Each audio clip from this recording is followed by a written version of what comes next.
ได้มีการฝึกอบรมโดยผ่านสมาคมและก็แผนกทรัพยากร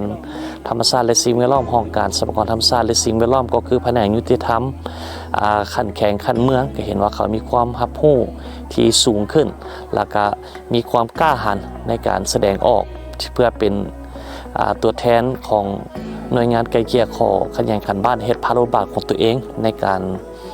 ช่วยเหลือประชาชนเนาะกันสั้นถือว่าทั้งหมดที่โครงการได้ประกอบส่วนก็ถือว่าได้ประกอบส่วนในการจัดตั้งผันขยายแนวทางของพรรคและรัฐโดยเฉพาะแม่นกฎหมายบ่ได้ที่ดินกฎหมายบ่ได้ป่าไม้และนิติกรรมและสิ่งหนึ่งที่ประสบผลสำเร็จในเรื่องของเครื่องมือเนาะโดยเฉพาะแม่นเครื่องมือเรื่องของเจสซี่เนาะซึ่งว่าตัวนี้มันเป็นเครื่องมือที่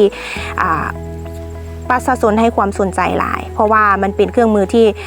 สามารถจับต้องได้บ่ว่าจะเป็นเรื่องของการเฮ็ดเวียกแล้วก็เรื่องของใยแมงมุมนั้นซึ่งว่า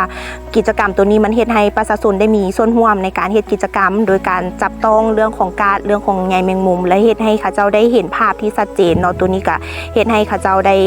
เห็นละก็รับรู้ได้โดยตรงเลยแต่ส่วนเรื่องของโปสเตอร์เนาะมันก็ค่อนข้างที่จะยากในการที่จะให้เขาเจ้ารับรู้แล้วก็เข้าใจเพราะว่ามันเว้าด้วยเรื่องของเนื้อในกฎหมายเป็นส่วนหลายเนาะตัวนั้นแล้วก็การอธิบายการเผยแพร่ผ่านวิดีโอเนาะซึ่งว่าตัวนี้ก็เป็นสิ่งที่หนึ่งที่เฮ็ดให้ประชาชนเขาเจ้ามีความสนใจแล้วก็รับรู้ได้ไวแล้วเขาเจ้าจื้อจำผ่านเรื่องของการแสดงละครหลายกว่าการที่เฮาไปเว้าหรือไปเผยแพร่เนาะ